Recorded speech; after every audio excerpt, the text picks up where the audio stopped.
Nancy Lefkowitz emailed me and said we're doing a panel this year to go with a documentary. It's on members of a Brazilian tribe with a high propensity for bone cancer discovered in the late fall to early winter. It was a specialized topic, and I said, you know,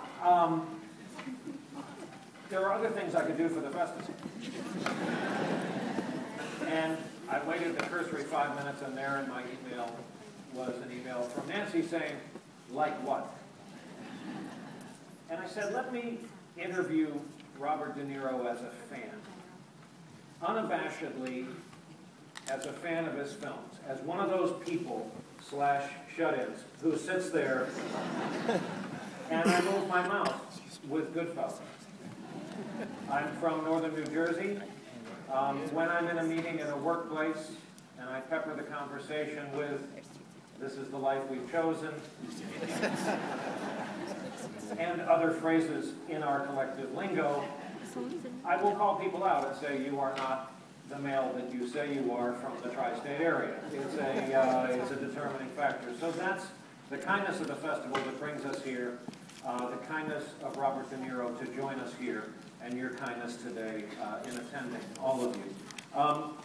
My first question has to do with George Bailey and It's a Wonderful Life. New York didn't realize it needed the TriBeCa Film Festival. But what do you think it's brought to the city? You must be enormously proud of this. Well, of course I am. I'm not sure people are very happy. We got kicked off the festival very well this time, the 10th anniversary of the 10th festival. I'm very happy. I can't see it because I'm in it. It's a reaction. When people come up to me and say how happy they are about it, it makes me feel very good. I'm obviously quite happy about it.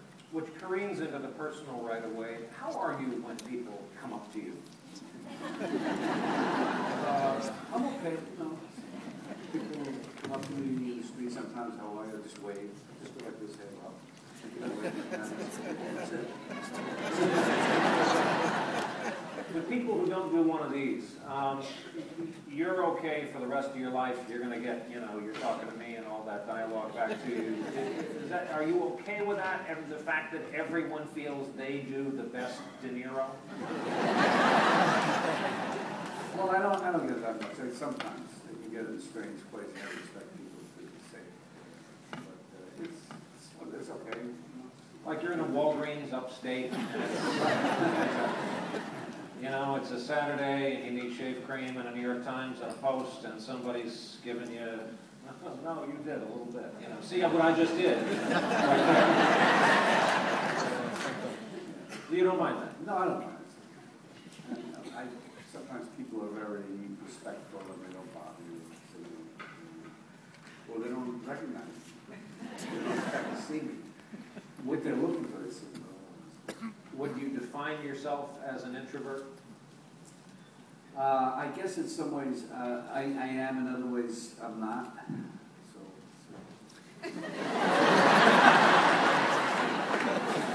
I want to thank Bob De Niro.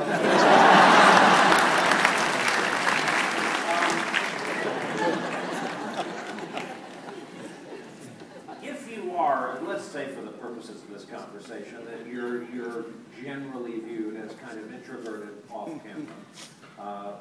Witness the last Letterman, which was a scream, by the way.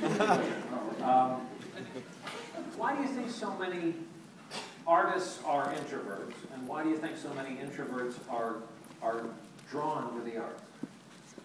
Well, I guess the obvious one is that people are more, they want to express themselves, and they can, there is less of a limitation in a kind of in a typical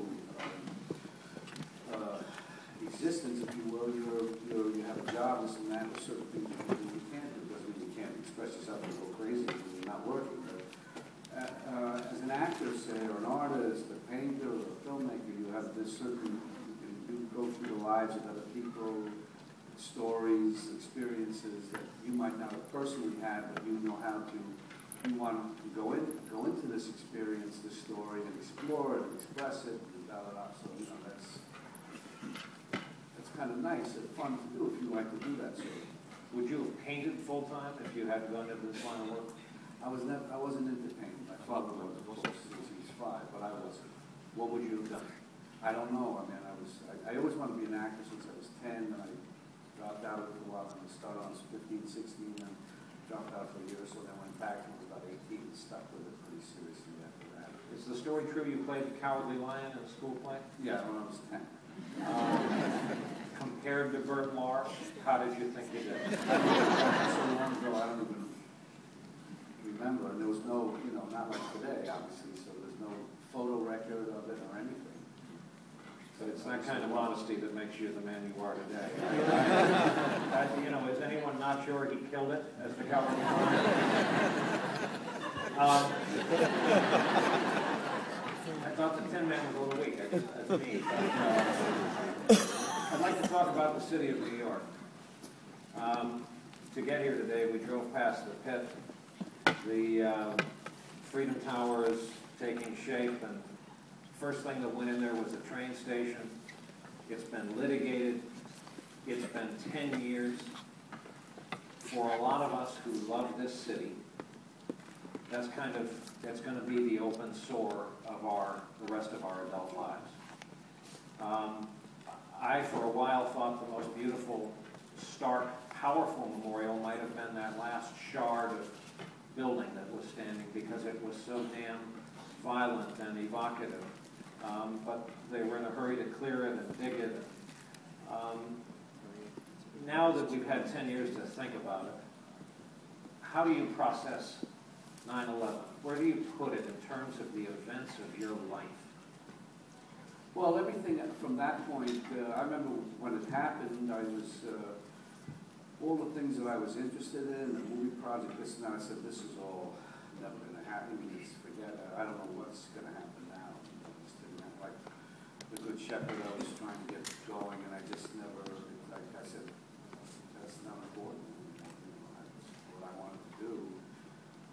Slowly, things came back and so on, but it's sort of changed everything, as we all know, from that point on. Sometimes I think, I always have to think of certain incidences and experiences that I've had before or after 9/11. Sometimes I say, no, that couldn't have happened. I couldn't have done that after 9/11. It just wouldn't have been possible. So it just made it a deep invitation, to say the least, in my life as far as what happens after that and after that. People reacted in different ways. New Yorkers reacted in different ways. You decided to use your name, who you are, your connections, and your roots, your life in Lower Manhattan, to make something of it, to make it better, to act as a kind of one-man chamber of commerce. Has anything about the recovery, has anything about the city frustrated you? Well, there's always something that will frustrate you about the city, the bureaucracy, the this, the that, of course. It's been taking a longer time to get things done at Ground Zero, but I can't really put my finger on anything specifically that's, you mean as far as... Yeah, I guess there's no way of judging where you thought we'd be this many years out. No, I couldn't. Yeah. Do you look at anything and say, darn it, that should be so much different than it is now? I can't say, because things happen the way they do. There's so many moving parts to